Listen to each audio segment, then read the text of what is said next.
সূরা কাহাফ পড়ব। কোন সূরা পড়ব?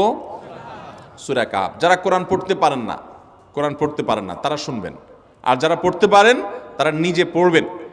সূরা কাহাফ যদি জুমার দিন কেউ পড়ে, নবী করিম সাল্লাল্লাহু আলাইহি সাল্লাম বলেছেন এই সূরাটা তার জন্য নূর হবে, নূর, আলো আল্লাহর তরফ থেকে। কিয়ামতের ময়দানে ভয়াবহ গুটগুটে অন্ধকার হবে। কিয়ামতের একটা ভয়াবহ শাস্তি হলো অন্ধকারের শাস্তি। ভাইরা আমার, অন্ধকারের শাস্তি মানে এমন ভয়াবহ অন্ধকার হবে যে দুনিয়ার অন্ধকারের সাথে কোনো তুলনাযোগ্য নয়।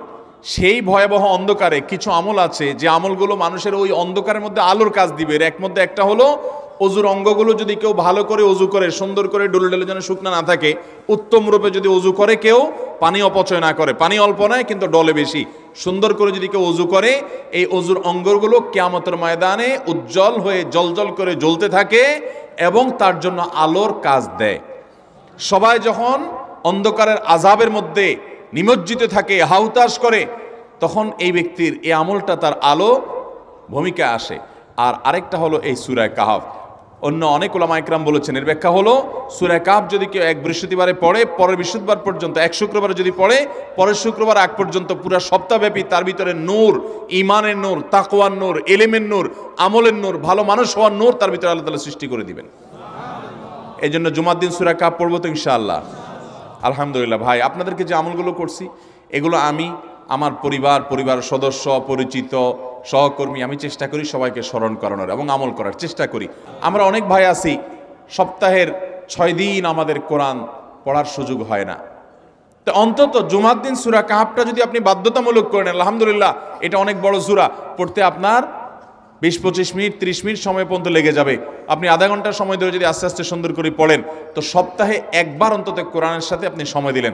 আরেকটা সুসংবাদ শুনেন, সূরা কাহাফ যদি কেউ মুখস্থ করে, তেলাওয়াত করে নিয়মিত, বিশেষ করে সূরা কাহাফের প্রথম 10টা আয়াত যদি কেউ মুখস্থ করে, নবী করিম সাল্লাল্লাহু আলাইহি সাল্লাম বলেছেন কিয়ামতের আগে দাজ্জালের যে ফিতনা আসবে, যেই ফিতনায় বহু মানুষ দাজ্জালকে আল্লাহ মনে করে বেঈমান হয়ে জাহান্নামে যাবে, এই ফিতনা থেকে পৃথিবীতে এমন কোনো নবী ছিল না, এমন কোনো রাসূল আসেন নাই।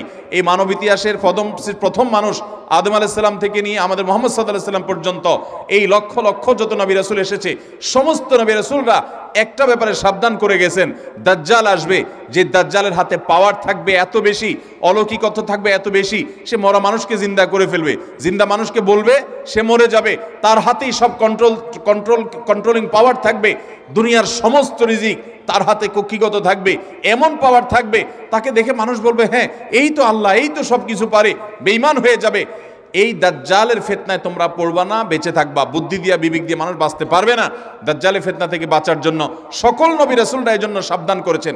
আমাদের নবী সাল্লাল্লাহু আলাইহি সাল্লাম নামাজের শেষ বৈঠকে দোয়া মাসুরের জায়গায় একটা দোয়া পড়তেন, আল্লাহুম্মা ইন্নী আউযু বিকা মিন আযাবিন নার ওয়া আযাবিল কবর ওয়া আউযু বিকা মিন ফিতনাতিল মাহইয়া ওয়াল মামাত ওয়া আউযু বিকা মিন শাররি ফিতনাতিল মাসীহিদ দাজ্জাল। আল্লাহ, আপনার কাছে দাজ্জালের ফিতনা থেকে পানা চাই।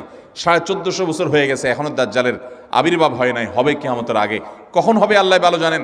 কিন্তু নবী সাল্লাল্লাহু আলাইহি সাল্লাম বলেছেন সূরা কাহাফের প্রথম 10 আয়াত যদি কেউ মুখস্থ করে, তো এই ব্যক্তিকে আল্লাহ রাব্বুল আলামিন এবং যদি তেলাওয়াত করে, এই ব্যক্তিকে আমলের মাধ্যমে দাজ্জালের ফিতনা থেকে আল্লাহ বাঁচিয়ে রাখবেন।